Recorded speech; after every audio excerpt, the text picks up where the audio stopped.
ممبر نور شریف پر تشریف فرما باوقار علماء کرام، خصوصیت کے ساتھ خطیب نوجوان حضرت علامہ مولانا شاہ محمد صاحب قبلہ قادری مدرس دارالعلوم اسحاقیہ، حضرت مولانا نور محمد صاحب قبلہ رضوی، دیگر ارباب منبر و محراب تشریف فرما باوقار عوام اہل سنت، السلام علیکم ورحمۃ اللہ تعالی وبرکاتہ۔ الفاتحہ الی حضرت روح النبی الکریم علیہ التحیۃ والتسلیم۔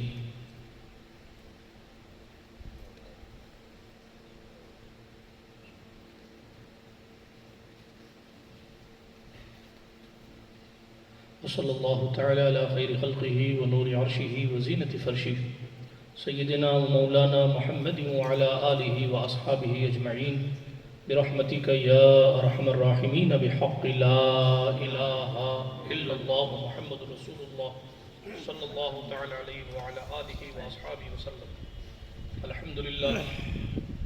الحمدللہ منشی الخلق من عدمی ثم الصلاة علی المختار فی القدم۔ مولایا صلی وسلم دائما ابدا علی حبیبک خیر الخلق کلہم۔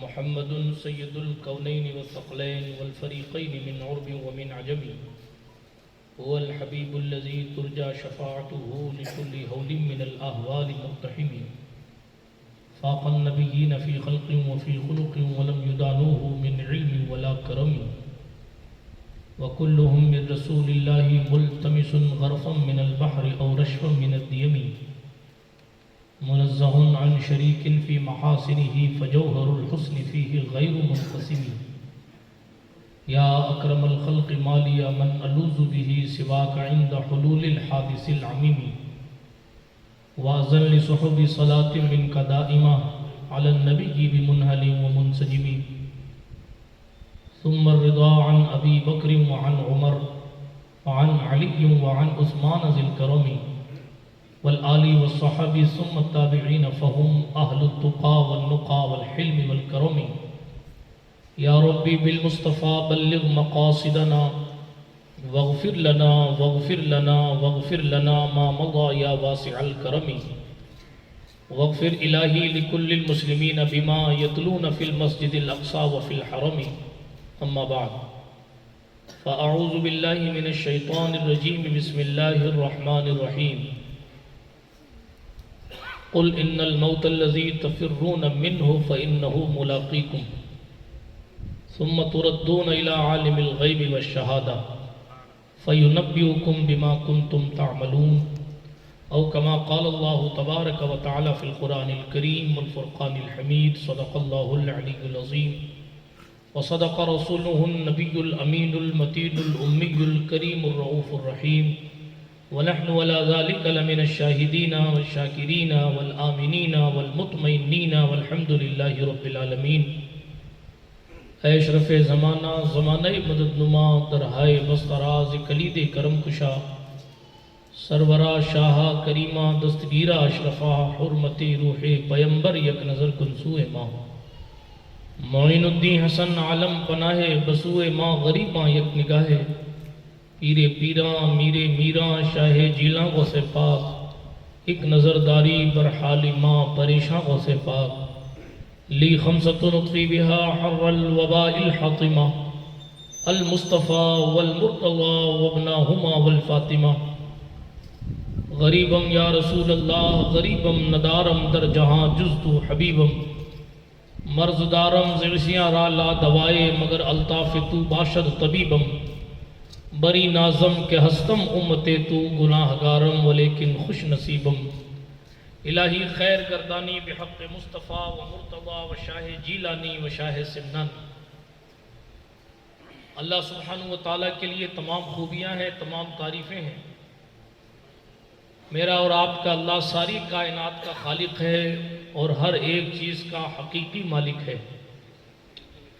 جس کو چاہتا ہے عزتیں دیتا ہے، جس کو چاہتا ہے رفعتیں اور بلندیاں دیتا ہے۔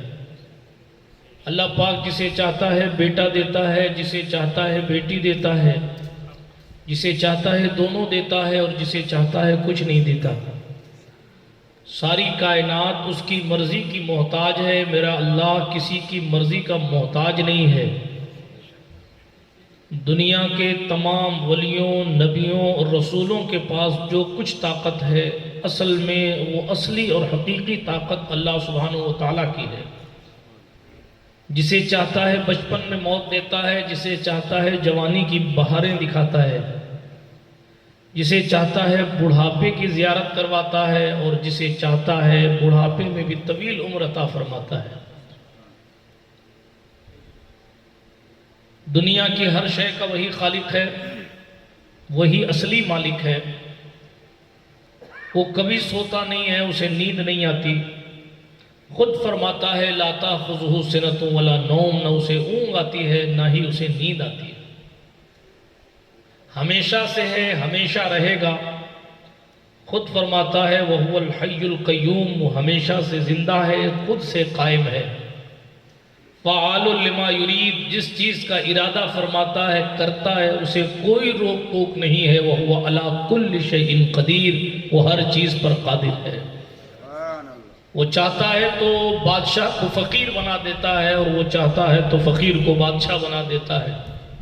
آپ جیسلمیر میں بیٹھے ہیں، یہاں کی زمین نے اور اس زمین کے اوپر بسے ہوئے ٹھیک آسمان نے بڑے دن دیکھے ہیں کہ کبھی کسی کی طوطی بولتی تھی اور جناب والا ان کی چوکھٹ تک جانا اپنے آپ میں کامیابی سمجھا جاتا تھا۔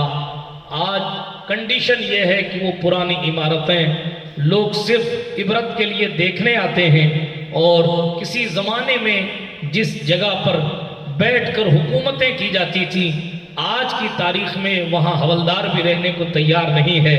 یہ دنیا کی تبدیلی ہے، کائنات اسی کا نام ہے، لیکن وہ ذات جو کبھی پرانی نہیں ہوتی وہ اللہ سبحانہ و تعالیٰ کی ذات ہے۔ ساری کائنات کا وہ خالق ہے۔ ساری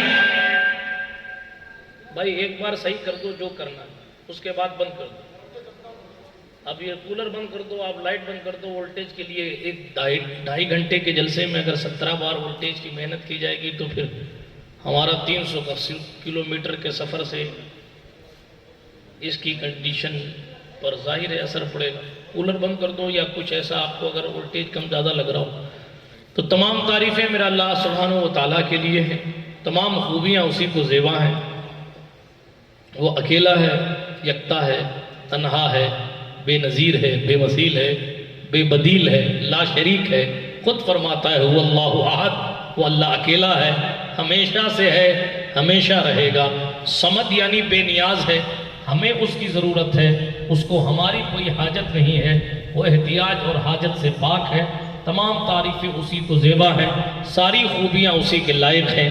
صلاۃ و سلام نبیوں کی مقدس جماعت پر، بالخصوص سید عالم نور مجسم فخر آدم و بنی آدم مالک رقاب ارواحنا فدا صلی اللہ علیہ وآلہ وسلم کی ذات اقدس پر، ہمارے اور آپ کے نبی کو اللہ پاک نے تمام نبیوں کا سید و سردار بنایا، تمام مخلوقات میں افضل بنایا، ایسا بنایا جن کے اشاروں سے چاند اپنے سینے کو چاک کر دیتا، ایسا بنایا جس کے بلانے پر پیڑ زمین چیر کر ان کے دربار گہربار میں آ جاتے، ایسا بنایا جن کا اشارہ پا کر پیڑ پر لگے ہوئے پھل ٹوٹ کے آ جاتے، اور پھر دوبارہ اشارہ پا کر پھل سے ٹوٹا ہوا پیڑ سے ٹوٹا ہوا پھل واپس جا کر پیڑ میں لگ جایا کرتا تھا۔ ایسا بنایا اپنے محبوب کو اللہ الصمد کہ جس کے لیے سورج کو پلٹایا، ایسا بنایا اپنے محبوب کو جس کو اونٹنیوں سے سجدے کروائے، بکریوں نے جس کو سجدے کیے۔ امام اہل سنت نے کہا اپنے مولا کی ہے بشان عظیم، جانور بھی کریں جن کی تعظیم، سنگ کرتے ہیں ادب سے تسلیم، پیڑ سجدے میں گرا کرتے ہیں، تو جس کی بارگاہ میں سجدے کے لیے پیڑ گرتے ہیں، جبریل جس کے تلوے چومتے ہیں، لامقام جس کی سرحدوں کو بیان نہیں کر سکتا، آئیے اسی دربار بے مثالی میں جی لگا کر نہایت اخلاص و للہیت کے ساتھ درود شریف کا نذرانہ پیش فرمائیں۔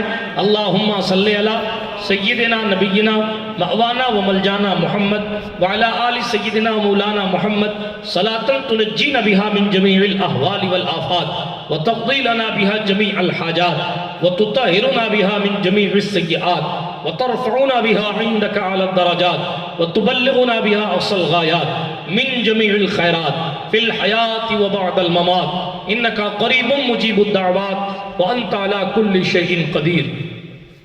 سرور کہوں کہ مالک و مولا کہوں تجھے، باغ خلیل کا گل زیبا کہوں تجھے، اللہ رے تیرے جسم منور کی تابشیں، اے جان جاں میں جانے تجلا کہوں تجھے، حرما نصیب ہوں تجھے امید گہ کہوں، جانے مراد کانے تمنا کہوں تجھے، جانے مراد کانے تمنا کہوں تجھے، تیرے تو وصف عیب تناہی سے ہیں بری، حیران ہوں میرے شاہ میں کیا کیا کہوں تجھے۔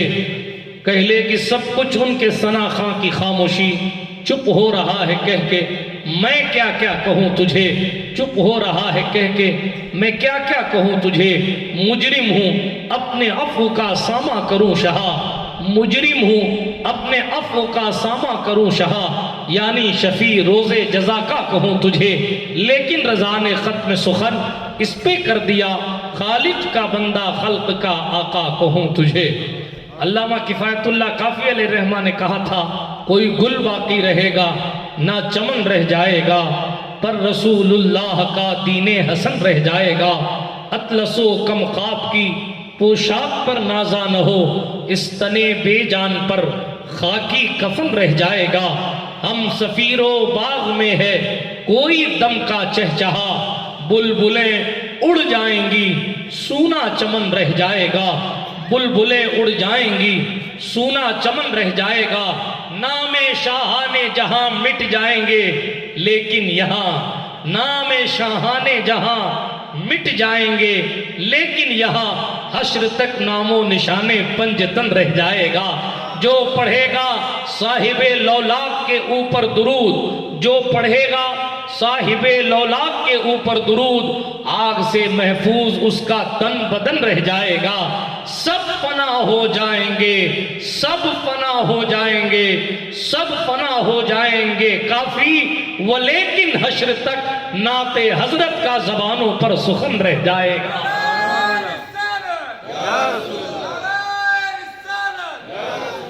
برادران ملت اسلامیہ، اللہ سبحانہ و تعالیٰ کا جتنا شکر ادا کیا جائے کم ہے کہ اس نے ہمیں اور آپ کو ایک ایسی پاکیزہ محفل میں بیٹھنے کی توفیق عطا فرمائی ہے جس کی اہمیت کا اندازہ ہمیں اور آپ کو قیامت کی تپتی ہوئی زمین پر ہوگا کہ ایسی محفلوں میں بیٹھنا روئے زمین پر کتنا ضروری تھا، اور کتنے فائدے اس طرح کی محفلوں سے اور کس قدر نیکیاں اس طرح کی محفلوں سے حاصل ہوتی ہیں۔ یہ جس دن نیکیاں تولی جائیں گی اس دن صحیح معنوں میں اس کا ہمیں اور آپ کو پتہ چلے گا کہ ہمارے لیے کتنا ضروری تھا کہ ہم مسجدوں کو آباد کرتے، ہمارے لیے کتنا ضروری تھا کہ ہم مدرسوں کو آباد کرتے، ہمارے لیے کتنا ضروری تھا کہ ہم اللہ اللہ کے نعرے لگاتے، ہمارے لیے کتنا ضروری تھا کہ ہم سبحان ربی الاعلیٰ کی کثرت کرتے، ہمارے لیے کتنا ضروری تھا کہ ہم کثرت سے درود پاک پڑھتے، ہمارے لیے کتنا ضروری تھا کہ ہم بیواؤں کا سہارا بنتے، یتیموں کا آسرا بنتے، خدمت خلق کے تصورات پیش کرتے، حضور علیہ السلام کے دین کے خادم بنتے، کس طرح حضور کی امت کے ساتھ حسن سلوک کرتے۔ یہ اصل میں آج تو ہماری زندگی بس صبح ہوتی ہے شام ہوتی ہے، عمر یوں ہی تمام ہوتی ہے، لیکن جس دن نیکیاں تولی جائیں گی، جس دن اعمال کا محاسبہ کیا جائے گا، جس دن میزان عدل لگایا جائے گا، اس دن بندہ کہے گا کاش ایک دو اچھی محفلوں میں اور گیا ہوتا، ایک دو بار اور سبحان اللہ کہا ہوتا تو میں جنت کے تھوڑا سا اور قریب آ جاتا، میں نے تھوڑا سا اور درود شریف کی کثرت کی ہوتی تو مصطفیٰ جان رحمت کے قدموں کے تھوڑا سا اور قریب میں جناب والا جنت میں آ جاتا۔ اسی لیے امام نے کہا آج لے ان کی پناہ، آج مدد مانگ ان سے، پھر نہ مانیں گے قیامت میں اگر مان گیا۔ ہمیں اور آپ کو زندگی کیوں دی گئی ہے؟ سورۃ الملک میں اللہ جل وعلا ارشاد فرما رہا ہے الذی خلق الموت والحیات لیبلوکم ایکم احسن عملا، وہ اللہ پاک ہے جس نے موت کو پیدا کیا، جس نے زندگی کو پیدا کیا۔ اے مالک زندگی کی پیدائش کا مقصد کیا ہے؟ اے خالق موت کی پیدائش کا مقصد کیا ہے؟ تو بغیر کسی کے پوچھے قدرت نے خود ارشاد فرمایا، آپ بار بار سنتے ہیں لیبلوکم ایکم احسن عملا، تاکہ تم کو جانچا جائے، تمہیں پرکھا جائے، تمہارا امتحان لیا جائے کہ تم میں کون اچھے عمل والا ہے۔ اللہ اکبر، ہم یہاں رہنے نہیں آئے ہیں، یہاں سے پلٹ کر بارگاہ خداوندی میں جانے آئے۔ یہ امتحان ہال ہے۔ ابھی حضرت مولانا شاہ محمد صاحب نے آیت کریمہ پر تقریر کی، یا ایھا الذین آمنوا اتقوا اللہ حق تقاتہ، اے ایمان والو اللہ سے ایسے ڈرو جیسے اس سے ڈرنے کا حق ہے۔ اور پھر کیا کہا؟ وَلَا تَمُوتُنَّ إِلَّا وَأَنْتُمْ مُسْلِمُونَ۔ ڈرو تو صحیح، لیکن اس ٹاپک پر بھی غور کیجئے، میرا موضوع نہیں ہے لیکن صرف عرض کر کے گزرتا ہوں۔ کیا فرمایا؟ مت مرنا مگر اس حال میں کہ تم مسلمان ہو۔ جیسلمیر والو، ہماری دو ذمہ داری قدرت نے آیت کے اس ٹکڑے میں دے دی۔ پہلی ذمہ داری تو یہ ہے کہ مسلمان رہنا، دوسری ذمہ داری ہے مسلمان مرنا۔ ایک بات بتائیے، جو مسلمان مسلمانوں کی طرح نہیں رہتا، اس کے بارے میں کیا گارنٹی ہے کہ وہ مسلمانوں کی طرح مرے گا بھی؟ بات سمجھ آ رہی ہے آپ کو میری؟ ہم بھاگتے ہیں موت سے کیونکہ موت ایسا پیش کر دیا گیا، فلسفہ ہمارے سامنے، کہ ہم سمجھتے ہیں موت کسی ڈائناسور کا نام ہے، یا موت جناب والا کوئی بہت ایسی خطرناک چیز کا نام ہے جس سے بھاگو۔ قرآن نے اعلان کیا، سورۃ الجمعہ کی آیت کریمہ میں نے تلاوت کی، میرا اور آپ کا اللہ ارشاد فرما رہا ہے، اے محبوب آپ ارشاد فرمائیں، اے ہمارے نبی آپ اپنی امت کو بتا دیں، کیا؟ ان الموت، بے شک وہ موت جس سے تم بھاگتے ہو،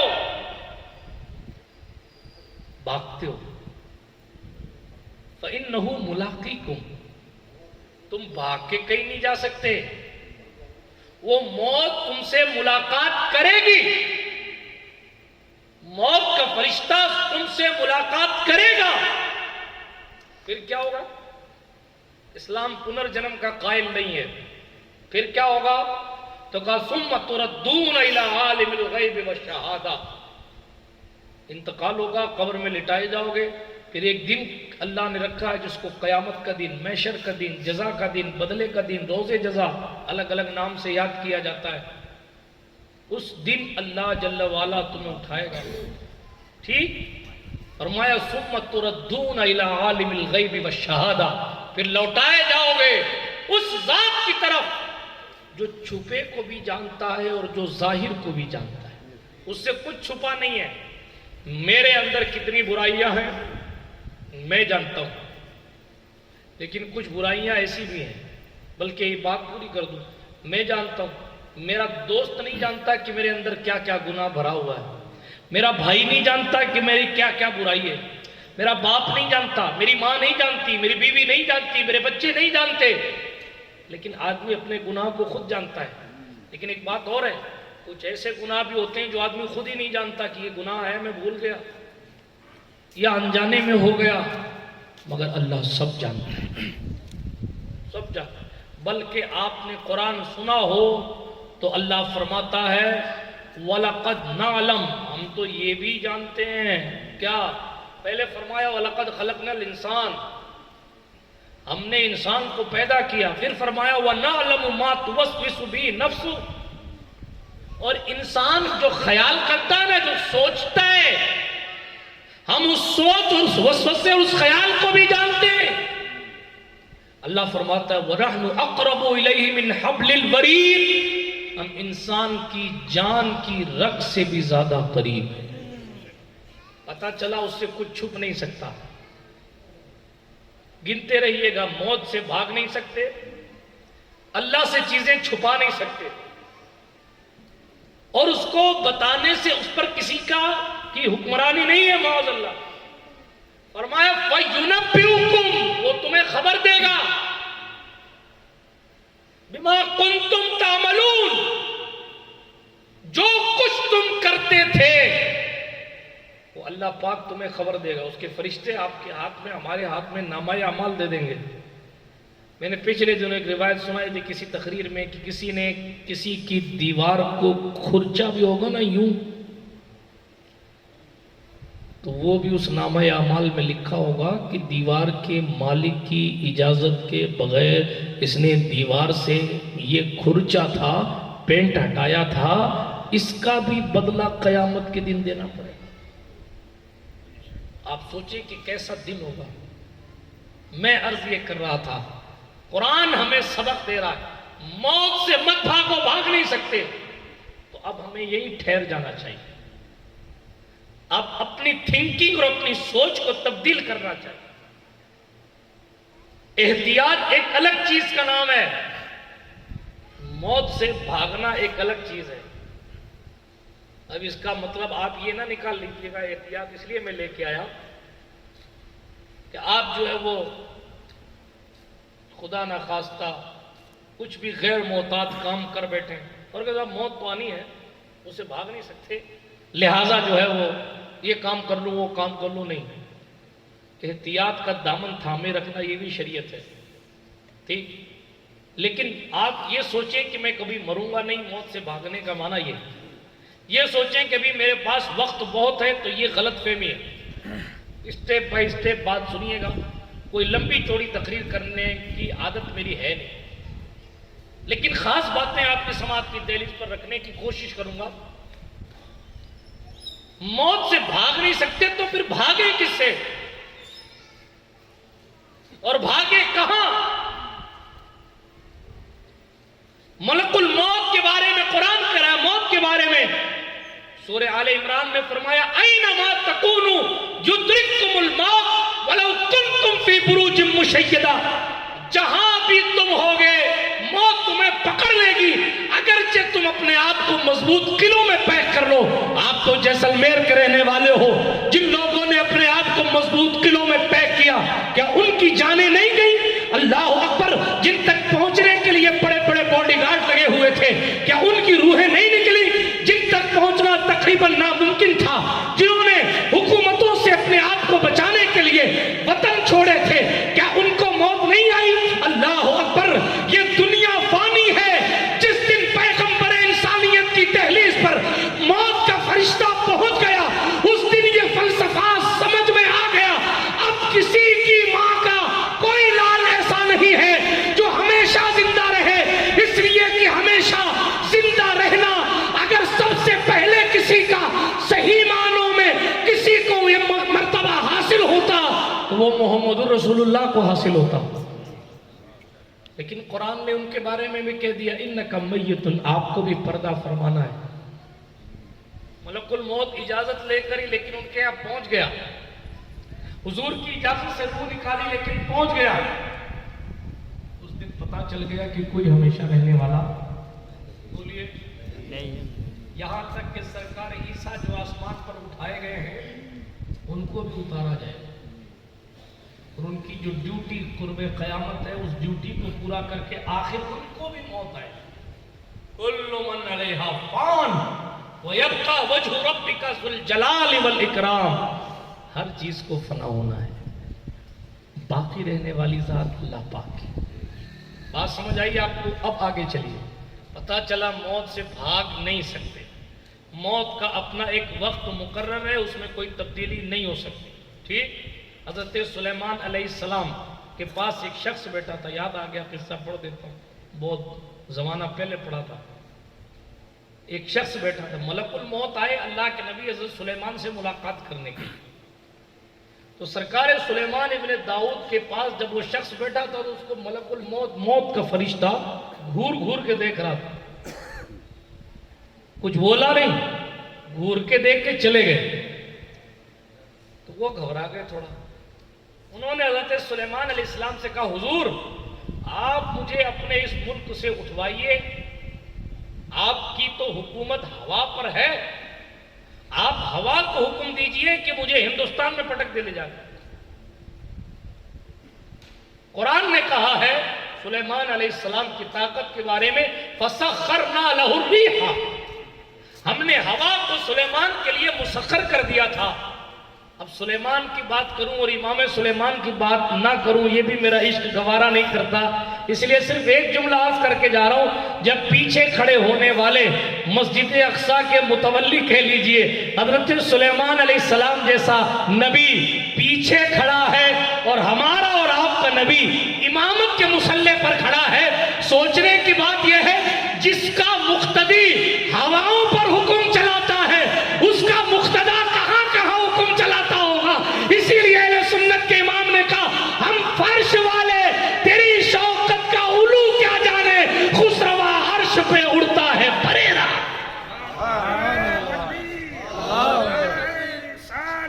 عرض یہ کر رہا تھا سرکار سلیمان علیہ السلام بے مثال نبی اللہ پاک کی، ان کی حکومت بے مثال، ان کی شاہی بے مثال۔ میں پھر کبھی سرکار سلیمان ابن داؤد علیہ السلام پر بات کروں گا، ابھی صرف موت کے حوالے سے یہ بات یاد آ گئی تو میں عرض کرتا چلوں۔ ملک الموت نے گھور کے دیکھا نا، حضرت ملک الموت تو چلے گئے لیکن اس حضرت کے پڑوسی نے کہا حضور اب یہاں سے کیا مجھے آپ ٹرانسفر کر دیجئے، یہ موت کے فرشتے نے مجھے دیکھا ہے کہیں مجھے لے لی جائے، اس لیے آپ مجھے ہندوستان بھیج دیجئے، ہندوستان بہت دور ہے۔ سرکار سلیمان علیہ السلام نے کہا بھائی ٹھیک ہے تیری مرضی ہے، تو ہوا کو حکم دیا اس کو اڑاؤ اور لے جا کے ہند میں پھینک دو، اتار دو صاحب، لینڈ کروا دیا۔ اب جب ملک الموت حضرت سلیمان کے پاس آئے نا علیہ السلام دوبارہ، تو حضرت سلیمان نے پوچھا تم میرے اس ساتھی کو گھور گھور کے کیوں دیکھ رہے تھے؟ کہا سرکار مجھے تعجب ہو رہا تھا۔ کہا کیا تعجب ہو رہا تھا؟ کہا میرے پاس جو لسٹ تھی، آپ کو سمجھانے کے لیے کہہ رہا ہوں، میرے پاس جو علم تھا اس کے مطابق اس کی روح تو ہندوستان کے ایک شہر میں نکالنی تھی اور یہاں یہ آپ کے پاس بیٹھا تھا، تو میں سوچ رہا تھا یہ کیسے پہنچے گا ہندوستان، بس اسی لیے میں گھور کے دیکھ رہا تھا۔ سلیمان نے کہا یا اللہ تیری قدرت تو ہی جانے۔ اللہ اکبر۔ اس سے کیا پتا چلا؟ جس کی روح جہاں نکلنا طے ہے اس کی روح وہی نکلتی ہے، اور جو جہاں کی مٹی سے بنا ہے اس کو وہیں کی مٹی میں دفنایا جاتا ہے۔ خوش نصیب ہے وہ لوگ۔ جیسلمیر کی مٹی اپنی جگہ، جودھ پور کی مٹی اپنی جگہ، بیکانیر کی مٹی اپنی جگہ، مگر کتنے مقدس ہیں وہ لوگ جو مدینے کی مٹی سے بنے۔ سبحان اللہ۔ کربلا کی یہ تقدیر ہے کہ حسین اعظم کو اللہ اکبر کبیرہ اس مٹی سے بنایا گیا تھا، بلکہ یہ احسان حسین ہے کربلا کے ریگزار پر۔ آپ تو دوروں کو اچھے سے جانتے ہیں، کوئی ریتوں کو دیکھنے کہاں جاتا تھا؟ جناب یہی کربلا بھی ایک ریگستان تھا، یہ جھاڑیوں کی جگہ تھی، یہ جناب والا ایک ریگستان۔ کربلا کی زمین پر تو کبھی بھی نہیں جاتے، لیکن یہ احسان حسین ابن علی ہے کہ وہاں اپنے خون کے قطرے کو کیا گرایا، آسمان سے فرشتے اس جنت نشان زمین کو سلامی پیش کرنے آ رہے ہیں، اور روحانیت کے طور پر سید الانبیاء کی روح اقدس خود کربلا آ رہی ہے۔ یہ حسین ابن علی کا کردار بھی ہے ایسا۔ میرے حال بات دور نہ چلی جائے، اس واقعے سے بات سمجھ آ گئی۔ ہماری قوم حدیث سے زیادہ واقعے سے سمجھتی ہے، اب اس کو جو بھی کہہ لیجئے، لیکن پتا چلا کہ جہاں موت لکھی ہے، میں آپ کو سمجھانا جو چاہ رہا ہوں، وہاں آنی ہے، جب لکھی ہے تب آنی ہے۔ اور ایک بات اور عرض کرتا چلوں، فرشتوں سے کبھی چوک نہیں ہوتی، ایسا نہیں ہوتا کہ اس کی نکالنے ضرور اس کی لے کے چلے گئے، نہیں، وہ معصوم ہے، ان سے کبھی خطا ہوتی نہیں۔ ٹھیک ہے، اسلام کا نظریہ۔ آگے بڑھتے ہیں۔ موت سے بھاگ نہیں سکتے، ملک الموت کو گھوس نہیں دے سکتے، اپنے موت کا ٹائم آگے نہیں بڑھوا سکتے، اور جہاں موت آنی ہے وہ جگہ چینج نہیں کروا سکتے، پھر کر کیا سکتے؟ بھاگے کہاں؟ کرے کیا؟ جائیں کدھر؟ وَلَا تَمُوتُنَّ إِلَّا وَأَنْتُمْ مُسْلِمُونَ۔ کرو یہ کہ مسلمان جیو اور مسلمان مرو۔ بھاگنا ہی ہے تو گناہوں سے بھاگو۔ اس سے بھاگو، بولیے، گناہوں سے۔ موت سے مت بھاگو، بھاگ نہیں سکتے۔ بھاگنا ہے تو گناہ سے بھاگو۔ تو بھاگ کے جائیں کہاں؟ تو قرآن نے کہا فَفِرُّوا إِلَى اللَّهِ، بھاگو، وہ طرف سے پاک ہے، مطلب اس کی رحمت کی طرف بھاگو، اس کو منانے کی طرف بھاگو، اس کو راضی کرنے کی طرف بھاگو، اس کو خوش کرنے کی طرف بھاگو۔ کیسے خوش کریں، کیسے راضی کریں، کیا کریں کہ وہ راضی ہو جائے؟ اللہ اکبر کبیرہ۔ دیکھنا ہے تو عمر ابن خطاب کو دیکھو کہ وہ کیا کرتے تھے کہ اللہ راضی ہو جائے، علی حیدر کرار کو دیکھو کہ کیا کرتے تھے کہ اللہ راضی ہو جائے، سیدنا ابو بکر صدیق کو دیکھو کہ کیا کرتے تھے کہ اللہ راضی ہو جائے۔ بات موت کی آئی ہے، سرکار عمر کا نام آیا۔ میں آپ کو ایک روایت پڑھ کے سناتا ہوں۔ امیر المومنین خلیفۃ المسلمین حضرت سرکار عمر ابن خطاب رضی اللہ تعالی عنہ نے ایک دن حضرت کعب احبار رضی اللہ تعالیٰ عنہ سے فرمایا، اے کعب مجھے موت کے بارے میں بتاؤ۔ کہا کس نے؟ حضرت عمر نے۔ کہا کس سے؟ کعب احبار رضی اللہ تعالیٰ عنہ۔ حضرت عمر فاروق اعظم کو حضرت کعب سے بڑے عالم ہیں، وہ موت کے بارے میں اچھے سے جانتے، پھر کیوں کہہ رہے ہیں کہ موت کے بارے میں بتاؤ؟ تاکہ موت کی یاد تازہ ہو جائے، تاکہ موت کی یاد تازہ ہو جائے اور موت کو یاد کر کے دنیا کی رنگینیوں سے بندہ پلٹ آئے۔ اس لیے کہ روایت میں آیا، کوئی ایک میت بھی اگر اپنی قبر کی حالت واپس زندہ ہو کر بیان کر دے آپ کے سامنے آ کر، تو جن چیزوں سے فائدہ اٹھانا حلال ہے ان چیزوں کو بھی بندہ اپنے اوپر حرام کر کے کوئی کونے میں جا کے بیٹھ جائے۔ ہم نے چیزیں دیکھی نہیں اصل میں نے شروع میں عرض کیا نا، جب ضرورت پڑے گی نیکیوں کی تب پتہ چلے گا کہ ہم کہاں تھے۔ جب تک آدمی فیس نہیں کرتا، سامنا نہیں کرتا، تب تک کہ صحیح معنوں کی تبدیلی نہیں لاتا۔ اور ہمارے نبی کیا کہہ گئے سنیے، ہمارے اور آپ کے نبی نے فرمایا صلی اللہ علیہ وسلم، جو میں دیکھتا ہوں اگر وہ تم دیکھنے لگ جاؤ تو دنیا میں آبادی میں رہنا چھوڑ دو گے اور جنگلوں کی راہ لے کر جنگل میں چلے جاؤ۔ اللہ اکبر، اللہ اکبر۔ سرکار عمر پاک ایک ایسا صحابی جس کے جنتی ہونے کی سند رسول محترم صلی اللہ علیہ وسلم نے دے دی تھی، آپ نے اپنی انگوٹھی پر لکھوایا ہوا تھا۔ دیکھیے یاد کرنے، موت کو یاد کرنے کے یہ طریقے۔ ہم تو کہتے رہے یار ابھی مرنے کی بات مت کرو، ابھی تو اپنے گھومنے جانا ہے، ابھی تو مرنے کی بات مت کرو، ابھی تو شادی والا دن ہے، ابھی تو مرنے کی بات مت کرو، ابھی تو مہندی کی بات کرو، ابھی تو موت کی بات مت کرو، ابھی تو مال کی بات کرو۔ یہ ہمارا انٹینشن ہے۔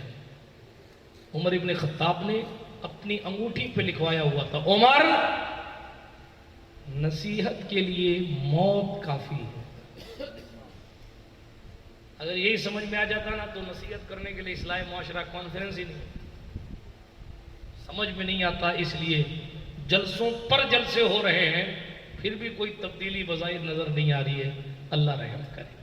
لیکن دیکھیں جس کے پاس جنتی ہونے کی سند تھی، جس کی طاقت اللہ نے جس کو ایسی عطا فرمائی تھی، جس کے دور خلافت میں ظلم تو دور کی بات ہے صاحب، شیر بھی بکری پر حملہ نہیں کرتا، انسان کا ظلم تو دور کی بات، جو بادشاہوں کو گھسیٹ کر لا کر غریبوں کا انتقام دلاتے تھے وہ عمر ابن خطاب رضی اللہ تعالیٰ عنہ ہیں۔ تفصیلات میں نہیں جاتا، لیکن عرض کروں گا کہ سرکار عمر پاک وہ ہیں جس کے حوالے سے مصطفیٰ جان رحمت صلی اللہ علیہ وسلم نے فرمایا تھا، اللہ تبارک و تعالیٰ نے حق عمر ابن خطاب کی زبان اور ان کے دل پر جاری فرما دیا ہے۔ ان کو لقب فاروق مقصود کائنات نے دیا تھا اور حضور نے فرمایا تھا وَهُوَ الْفَارُوق فَرَّقَ اللَّهُ تَعَالَى بِهِ بَيْنَ الْحَقِّ وَالْبَاطِلِ او کما قال علیہ الصلوۃ والسلام۔ حضور فرماتے ہیں یہ عمر ہے، یہ فاروق ہے، سچ اور جھوٹ کے درمیان اللہ پاک نے اس عمر کے ذریعے فیصلہ فرما دیا، فرق فرما دیا۔ ایسی ذات میں پھر کبھی مناقب عمر پاک پڑھوں گا، لیکن اتنا ضرور عرض کروں گا، آدھی دنیا پر جس کی حکومت کا، جس کی خلافت کا جھنڈا لہراتا تھا وہ عمر فاروق اعظم ہے۔ اللہ اکبر، جو خط لکھ دے تو ندی جاری ہو جاتی ہے، سوکھی ندی جاری ہو جاتی ہے، وہ عمر ابن خطاب رضی اللہ تعالیٰ عنہ ہیں۔ جن کی عظمتیں بے مثال، جس نے ایران، آذربائیجان، عراق، ان تمام علاقوں میں، مصر، ان تمام علاقوں میں اسلام کا جھنڈا پہنچانے پھیرانے والی ذات عمر ابن خطاب کی ہے۔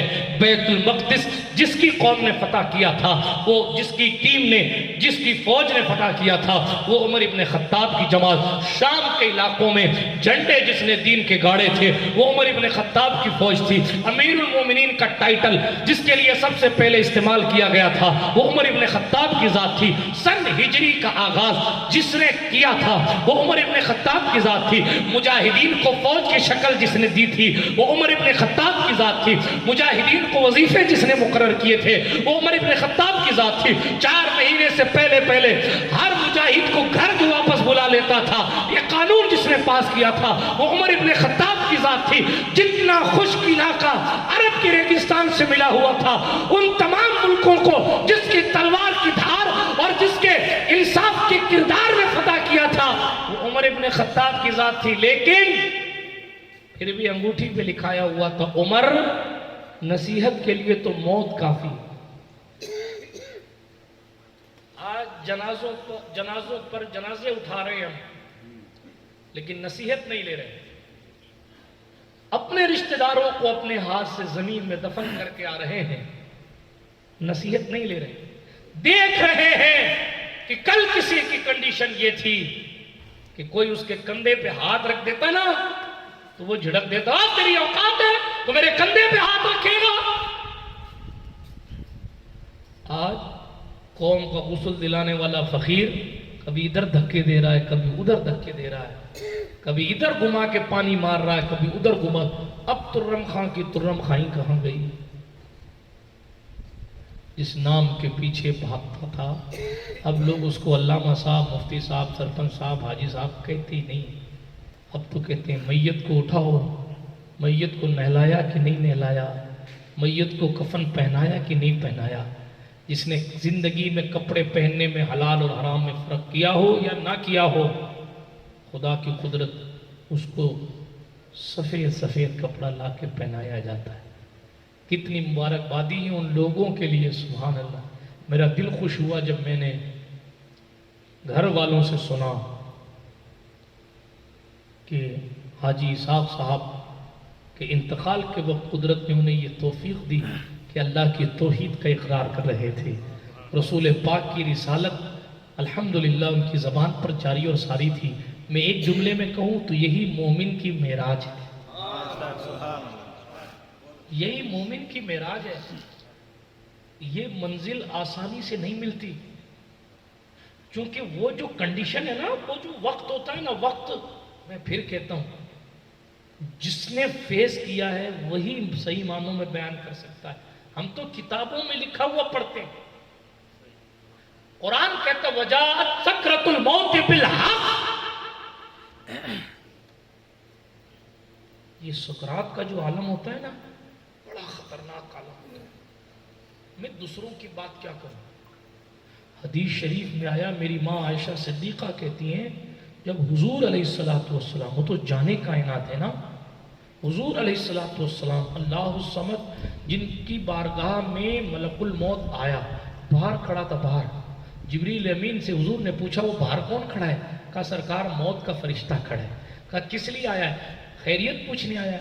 کہا حضور اللہ کے حکم سے آپ کی دہلیز پر آیا ہے، آپ اجازت دیں تو اندر آئے۔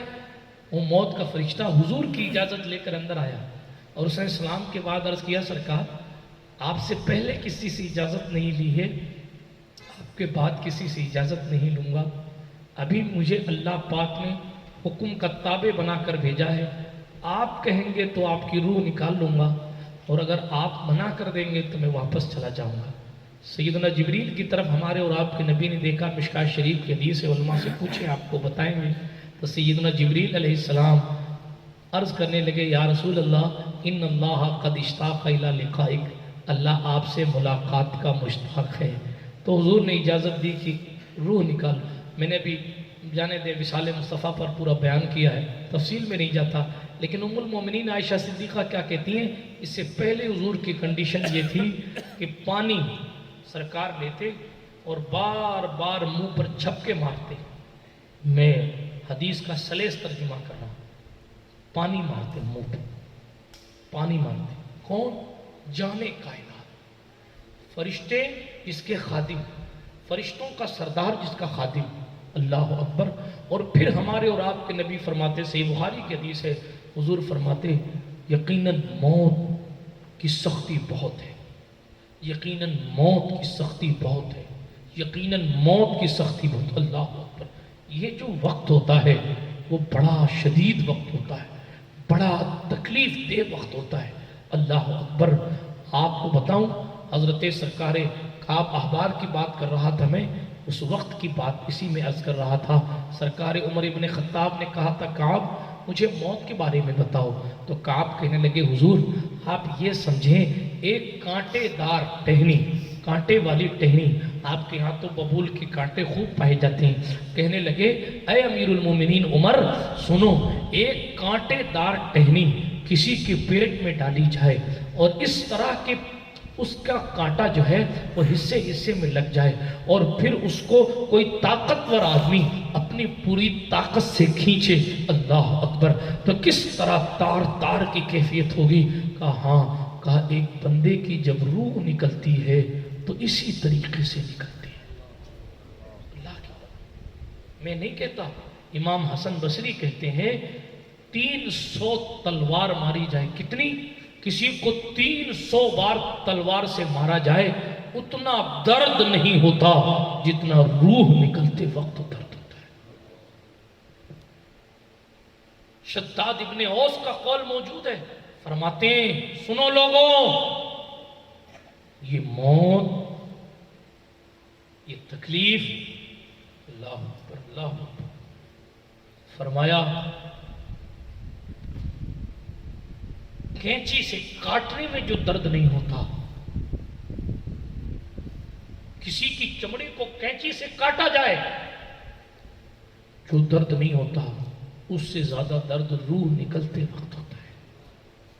کسی کو آروں سے چیرا جائے، آرا جسے لکڑی کاٹی جاتی ہے، آرے سے کسی کو چیر دیا جائے اتنا درد نہیں ہوتا جتنا روح نکلتے وقت ہوتا ہے۔ موت کی سختیاں بہت ہیں، ہاں اللہ جس پر کرم فرماتا ہے، تو حدیث شریف میں آیا مسلمانوں کی شان وفاداروں کی یہ ہے کہ جب ان کی روح نکلتی ہے تو ایسے نکلتی ہے جیسے آٹے میں سے بال نکال دیا جائے۔ یہ بڑی منزل ہوتی ہے، کہنے کا معنی اور مفہوم اور مطلب یہ ہے کہ اس کنڈیشن میں کلمے کا جاری ہونا یہ بہت بڑی سعادت کی بات ہے۔ بڑے بڑے ولیوں کو جی کسی ایک گستاخی کی وجہ سے روح نکلنے سے ٹھیک پہلے یہ توفیق چھین لی جاتی جی۔ اسی لیے ہمارے اور آپ کے نبی نے فرمایا، علماء سے پوچھیں آپ کو بتائیں گے، انما الاعمال بالخواتیم، اعمال کا دار و مدار خاتمے پر ہے، نیتوں پر تو ہے ہی، خاتمے پر ہے۔ بندہ مسلمان ہو کے مرا اگر ایمان پر خاتمہ ہوا تب تو مسکرانے کا بھی بدلہ دیا جائے گا، بولو نا سبحان اللہ۔ اور اگر خدا نہ کرے دشمن کے ساتھ نہ کرے ایمان پر خاتمہ نہ ہو سکا تو پھر نہ حج کا کوئی ثواب ہے، نہ زیارت بارگاہ رسالت کا کوئی ثواب ہے، نہ کوئی صدقہ و خیرات کا ثواب ہے، نہ کسی نیکی کا کوئی بدلہ، کچھ نہیں۔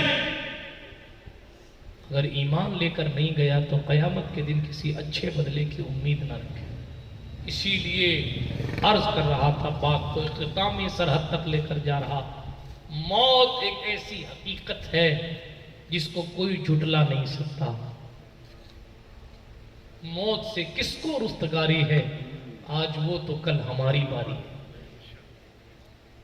آگاہ اپنی موت سے ہر ایک بشر نہیں، سامان 100 برس کا ہے، پل کی خبر نہیں۔ اسی لیے کامیاب صرف وہ باپ نہیں ہے جو اپنی اولاد کو نوکری اور پلاٹ اور گھر دلا دے اور فری ہو جائے۔ کامیاب وہ باپ ہے جو اپنی اولاد کے ایمان کی حفاظت کی بنیاد رکھ کے اس دنیا فانی سے جائے۔ بات سمجھ شریف میں آ رہی ہے؟ آج دنیا رنگا رنگ ماحول اور کیفیت میں ایسی ڈوب گئی ہے تو اس کو لگتا ہے کہ صرف اپنے پاس پلاٹ ہوگا تو 4 سلام کریں گے۔ 4 سلام کرنے میں سے 4 سلام کرنے والے یا 400 براتیوں میں سے کوئی ایک رات آپ کی قبر شریف میں نہیں آئے گا۔ اگر قبر میں کسی کو آنا ہے تو یا تو سوال کرنے کے لیے وہ بڑے بڑے دانت والے، وہ ڈراؤنے چہرے والے، وہ منکر نکیر، وہ قبر کے پتھر توڑ کے نہیں آئیں گے، اپنے نوکیلی دانتوں سے قبر کی دیوار کو چیرتے ہوئے آئیں گے اور ڈانٹتے ہوئے پوچھیں گے، بول تیرا رب کون ہے؟ جو نمازوں کی پابندی کرتا ہوگا اس کو دکھایا جائے گا کہ یہ دیکھ سورج ڈوب رہا ہے، وہ کہے گا او فرشتے بھائی ذرا ٹھہر، عصر کا وقت ختم ہو رہا ہے، یہ سورج ڈوب گیا تو عصر قضا ہو جائے گی، تو سوال بعد میں کر لینا، مجھے سجدہ پہلے کر لینے دے۔ فرشتے کہیں گے ٹھہر جا، اب تجھ پر سجدے فرض نہیں رہے، تجھے مبارک ہو کہ قدرت نے تجھے وفاداروں کے صف میں کھڑا کر دیا۔ سمجھ رہے؟ ڈانٹتے ہوئے پوچھے گا، بول تیرا دین کیا ہے؟ ایک تو اندھیری قبر 3 طرف سے پہلے سے پیک تھی اور پھر اوپر سے پتھر لگا کر، پھر گیلی ریت لگا کر اچھی طرح اس کو پیک کر دیا جاتا ہے کہ کوئی زندہ آدمی بھی اگر باہر نکلنا چاہے نا تو نہیں نکل سکتا۔ کئی کلو مٹی جس باپ نے اپنے بیٹے کو اپنے خون سے سینچا تھا، وہ اپنے انہی ہاتھوں سے، جس ہاتھ کو وہ نا بچپن میں ہاتھ پکڑ کے ننھے ہاتھ کو ٹہلاتا تھا، آج وہی ہاتھ اس کی قبر پر مٹی ڈال رہے ہیں۔ جس کو انگلی پکڑ کے چلنا سکھایا تھا، آج وہی بیٹا کئی کلو مٹی اس کی قبر کے اوپر ڈال کے جا رہے ہیں۔ پلٹ کر ایک رات رہنے کو تیار نہیں ہے۔ بیٹے کے لیے کیا کچھ نہیں کیا، بیٹی کے لیے کیا کچھ نہیں کیا، خود بھوکے رہے، اولاد کا پیٹ پالا، خود کی آرزوؤں کا قتل کیا، اولاد کی تمناؤں کو پورا کیا، اپنی عزت کا خیال نہ کر کے بیٹا جوان ہوا تو بیٹے کی عزت کی پرواہ کی، ہاں خود مصیبت میں رہ لیا، اولاد کے ساتھ اچھا کیا، خود پھٹے جوتے پہن لیے، اولاد کو مہنگے جوتے دلائے، خود پرانے کپڑے پہن لیے، اولاد کو نئے کپڑے دلائے۔ آج وہی اولاد ایک دن قبر میں تیار نہیں رہنے کے لیے، جن رشتہ داروں کے لیے شادیوں کے موقعوں پر رسول اللہ کی سنتوں کا مذاق بنایا تھا ناچ کود کے، آج وہ سارے رشتہ دار 6 فٹ دور کھڑے ہو کے فاتحہ پڑھ کے بھاگ رہے ہیں۔ ایک رات قبر کے باہر بیٹھنے کوئی تیار نہیں ہے، قبر کے اندر بیٹھنا تو بہت بڑی بات ہے۔ اور جس رسول کے لیے کچھ نہیں کیا تھا، جس رسول کی نافرمانیوں پر نافرمانیاں کی تھی، جس رسول کی احسان فراموشی کی تھی، پھر احسان فرمایا اس رسول نے۔ ادھر قبر کی تاریکی اور اندھیرے میں ڈراؤنی شکل کا فرشتہ ڈانٹ رہا تھا، ادھر ڈانٹ پڑ رہی تھی، ادھر مدینے کی سرکار چل کر قبر میں خود تشریف لے آئے۔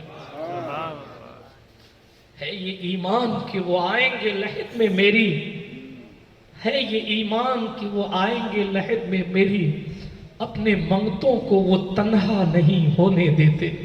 ادھر فرشتہ ڈانٹ رہا تھا، ادھر رحمت للعالمین آغوش رحمت میں لینے کے لیے خود تشریف لے آئے۔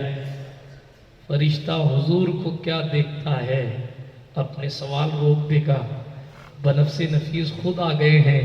اب جب حضور آ گئے ہیں تو ان کی موجودگی میں امتحان لیا جائے، یہ فرشتے صاحب کی شان نہیں ہے، یہ پاور ان کو نہیں دیا گیا۔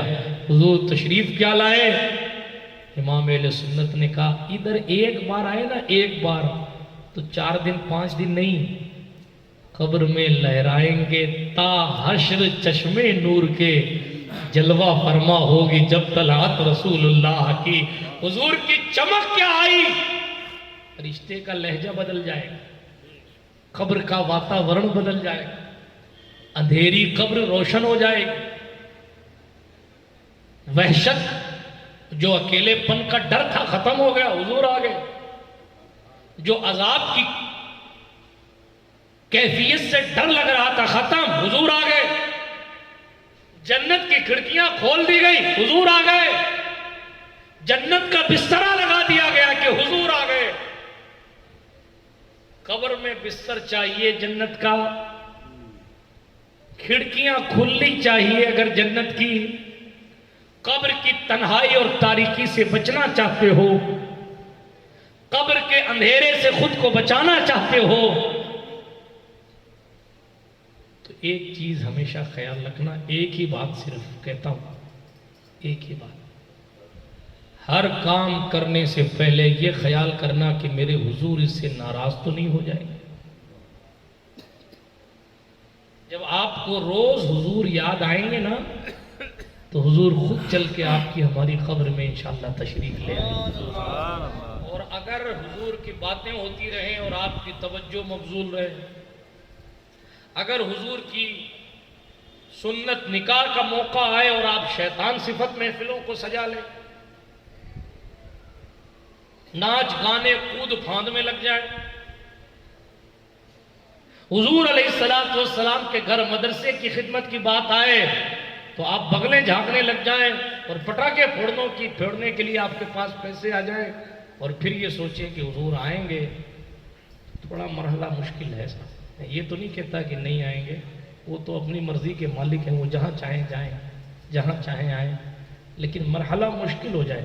اس لیے شروع سے لے کے آخر تک گفتگو کا لب لباب یہ کہ موت سے نہ بھاگیے، گناہوں سے بھاگیے۔ موت کی سختی بہت ہے، لیکن حضور اپنے ہیں تو نہ موت کی سختی ہونی ہے نہ قبر کی سختی ہونی ہے، ہاں بلکہ قبر کیا حشر کی بھی سختی نہیں ہونی ہے، بلکہ ہم تو یا رسول اللہ کا نعرہ لگا کے کل صلاح سے بھی گزر جائیں گے، اشعار اس پر بھی کہیں گے، ڈیٹیل میں نہیں جاتا، لیکن عرض کرتا ہوں یہ سب کب ہوگا؟ جب ہمارا اور آپ کا رابطہ ہماری اور آپ کی سرکار مصطفیٰ جان رحمت صلی اللہ علیہ وآلہ وسلم سے مضبوط ہوگا۔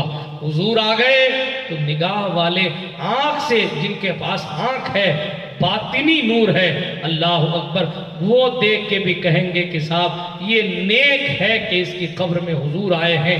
آخری بات عرض کروں، امام جلال الدین سیوطی کے حوالے سے ایک روایت منقول ہے کہ سرکار سیوطی ایک بار قبرستان گئے، توجہ ہے آپ کی؟ ہاتھ اٹھا کر کہیں یا رسول اللہ، ماشاء اللہ، سن رہے ہیں آپ؟ میں سوچا کہ سو گئے، سن رہے ہیں، اور پیچھے والے پتہ نہیں کیا کر رہے ہیں، ہاں وہ جو دیوار کے ٹیک لگا کے بیٹھے ہیں وہ بھی ہاتھ اٹھا کر کہیں یا رسول اللہ۔ کچھ ایسے بیچارے تکلیف میں ہیں، شاید ہاتھ میں کام نہیں کر رہا ہوگا، اٹھا نہیں پا رہے، حضور کا نام آوے تو اٹھانا چاہیے، ورنہ مودی تم کو اٹھا دے گا۔ توجہ ہے، سنیے، امام سیوطی قبرستان میں، سبحان اللہ، تو دیکھا حضرت مولانا نور محمد صاحب کہ قبروں میں روشنی، باہر سے قبر روشن ہے، روشن،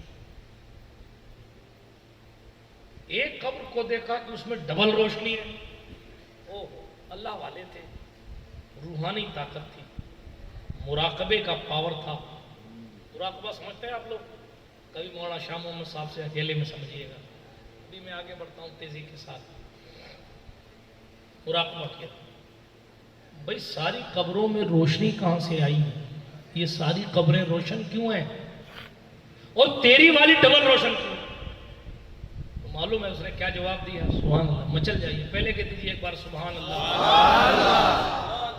تو اس دنیا سے تشریف لے جانے والے شخص نے امام سیوطی کو کہا، حضرت جس قبر میں آپ کی آنکھ کو روشنی نظر آ رہی ہے نا، ان تمام قبروں میں حضور آئے تھے، اس لیے قبریں، تو تمہاری قبر میں ڈبل روشنی کیوں ہے؟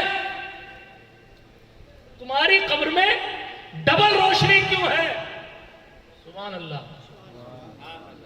تو اس نے کہا کہ حضور، امام جلال الدین سیوطی صاحب، میری قبر میں ڈبل روشنی اس لیے ہے کہ حضور آئے بھی تھے اور میری قبر میں مسکرائے بھی تھے. سبحان اللہ. تو مسکرائے کیوں؟ سیف الدین صاحب سنو، مسکرائے کیوں؟ کہ میں حضور پر درود پڑھا کرتا تھا، حضور کی نعتیں پڑھا کرتا تھا، بس اسی کو یاد کر کے مسکرائے. بس مسکرا کیا دیے، ان کا تو تبسم کرنا تھا اور میری قبر قیامت تک کے لیے جگمگانے لگی. اسی لیے عرض کرتا ہوں اپنے تعلق کو مقصود کائنات سے مضبوط کرو. وہ حضور ہے، حضور صلی اللہ علیہ وسلم. ان کے غلاموں نے سمندر پر دوڑ کے دکھایا ہے، گھوڑے دوڑا کے دکھائے ہیں. ان کے غلاموں نے آسمانوں میں اڑ کے دکھایا ہے، بلکہ اڑتے ہوئے جادوگر جے پال کو غریب نواز نے اپنی جوتیوں سے اڑتے ہوئے کو نیچے اتار کے دکھایا ہے. غوث اعظم دستگیر نے ڈوبی ہوئی کشتیوں کو نکال کے دکھایا ہے، اور دکھایا ہے جب ان کے گدا بھر دیتے ہیں شاہان زمانہ کی جھولی. محتاج کا جب یہ عالم ہے تو مختار کا عالم کیا ہوگا. ہماری آپ کی ڈیوٹی یہ ہے گناہوں سے بھاگیں، جو گناہ ہو گئے ان سے توبہ کریں. خدا نے خواستہ پھر ہو جائے تو پھر توبہ کریں، پھر گناہ ہو جائے تو پھر توبہ کریں، پھر گناہ ہو جائے تو پھر توبہ کریں. یہ خیال بھی نہ لائیں کہ یار 70 بار گناہ کر لے کہ 70ویں بار بھی توبہ کرو. جی 71ویں بار بھی توبہ کی. اس امید پر کیجئے کہ وہ ستار ہے، پتہ نہیں معاف کر دے. یہ اس کی مرضی ہے. ہمارے اور آپ کے نبی معصوم، بلکہ معصوم ہی نہیں، تمام معصوموں کے امام ہیں، تمام معصوموں کے سردار ہیں. سارے نبی معصوم، ہمارے نبی سید المعصومین. سارے فرشتے معصوم، ہمارے نبی ان کے بھی سردار اور سید المعصومین، امام المعصومین. لیکن 70 مرتبہ استغفار، استغفر اللہ 70 بار روزانہ ہمارے اور آپ کے نبی پڑھتے تھے. جب وہ سید المعصومین ہو کے پڑھتے ہیں تو ہمیں اور آپ کو کتنا پڑھنا چاہیے. عمر نصیحت کے لیے موت کافی ہے. یہ عمر فاروق اعظم کا مسلک تھا. شہنشاہ بغداد، پیران پیر، غوث جیلانی، پیر لاسانی، حضرت شیخ سیدنا عبد القادر جیلانی رضی اللہ تعالی عنہ عید کے دن روتے تھے. اور روتے تھے تو کسی نے کہا تھا حضور آج تو عید کا دن ہے، آپ تو پیروں کے پیر ہیں، کیوں روتے ہیں؟ فرمایا تھا عبد القادر کے لیے وہ دن عید کا ہوگا جس دن ایمان کی حالت میں اس دنیا سے چلا جائے. اسی لیے بزرگوں کا عرس منایا جاتا ہے، کیونکہ غوث پاک نے بتا دیا کہ وہ عید کے دن سے کم نہیں ہوتا. اذنم کرو مت العروس کی صدا ملتی ہے. میرا موضوع عرس نہیں ہے، صرف اتنا عرض کرتا ہوں غوث پاک جیسی جلیل القدر شخصیت ہمیں سمجھا رہی ہے کہ ایمان اپنا اس دنیا فانی سے لے جانا اتنی بڑی نعمت ہے. تو میں دعا گو ہوں کہ جو کچھ باتیں کی گئی اس میں کوئی جملہ غیر شرعی نکل گیا ہو تو اللہ پاک معاف فرما دے، اور ہمارا اور آپ کا سب کا خاتمہ ایمان پر فرمائے، اور محمد اسحاق صاحب کے صغائر کبائر کو معاف کرے، اور وہ جو کلمہ انہوں نے آخری لمحوں میں پڑھا تھا وہی ان کے لیے نجات کا سبب بنا دے. ہمیں اور آپ کو بھی آخری لمحوں میں کلمہ شہادت کی توفیق نصیب فرمائے، کلمہ توحید پڑھنے کی توفیق نصیب فرمائے. ان کے گھر والوں کو، پسماندگان کو اللہ جل وعلا صبر جمیل عطا فرمائے، اور ہمیں اور آپ کو موت کی سدھ بدھ لے کر آخرت کی تیاری کرنے کی توفیق بخشے. استغفر اللہ تعالی ربی من کل ذنب و اتوب الیہ. خاک مجھ میں کمال رکھا ہے، مصطفیٰ نے سنبھال رکھا ہے، میرے عیبوں پہ ڈال کر پردہ مجھ کو اچھوں میں ڈال رکھا ہے. ماہ مدینہ اپنی تجلی عطا کرے. یہ ڈھلتی چاندنی تو پہر دوپہر کی ہے. وآخر دعوانا ان الحمدللہ رب العالمین. السلام علیکم ورحمۃ اللہ وبرکاتہ. کھڑے ہو جائیں. صلوات و سلام. تاجدار حرم اے شہنشاہ دی، تم پہ ہر دم کروڑوں درود و سلام ہو. نگاہ کرم ہم پہ سلطان دے، تم پہ ہر دم کروڑوں درود و سلام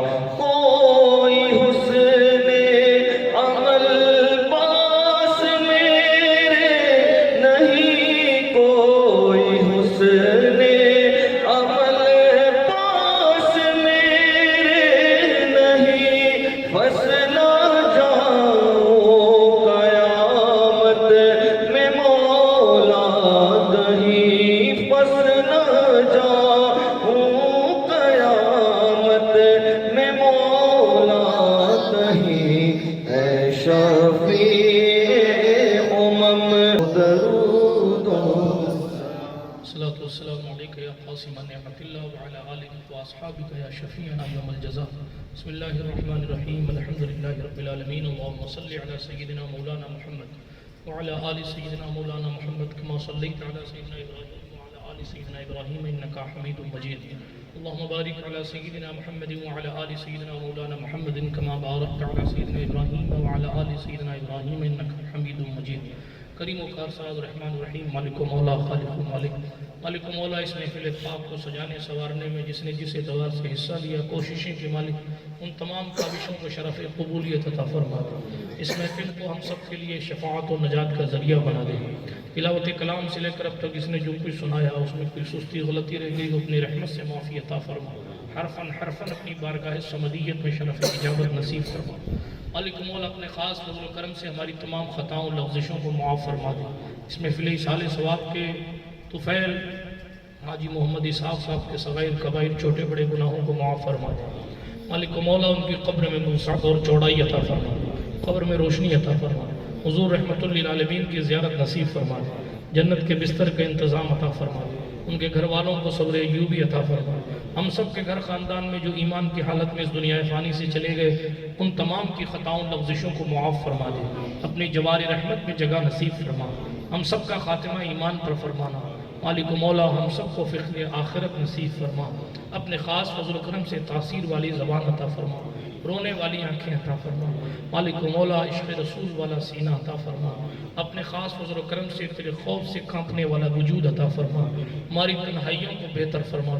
ہماری سب میں اتحاد اور اتفاق پیدا فرما. ہمارے مشائخ اور اساتذہ کی عمروں میں برکتیں عطا فرما.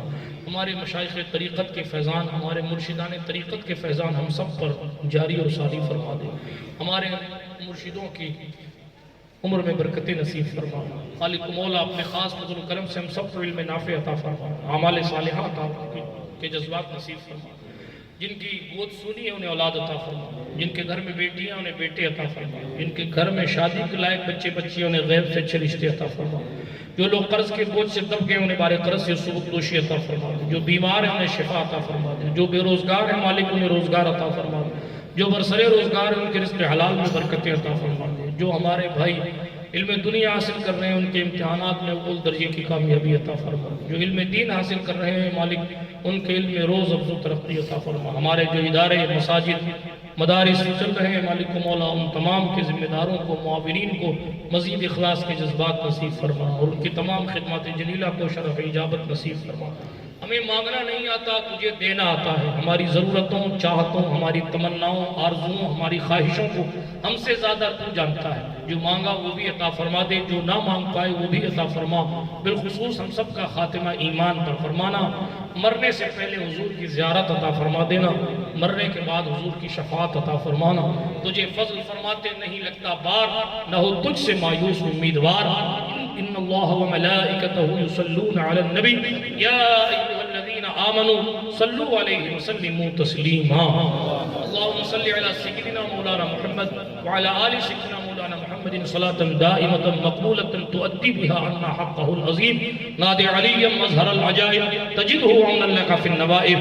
كل هم وغم سينجلي بعظمتك يا الله وبنبوتك يا رسول الله وبولايتك يا علي يا علي يا علي. حسبي ربي جل الله ما في قلبي غير الله. نور محمد صلى الله حق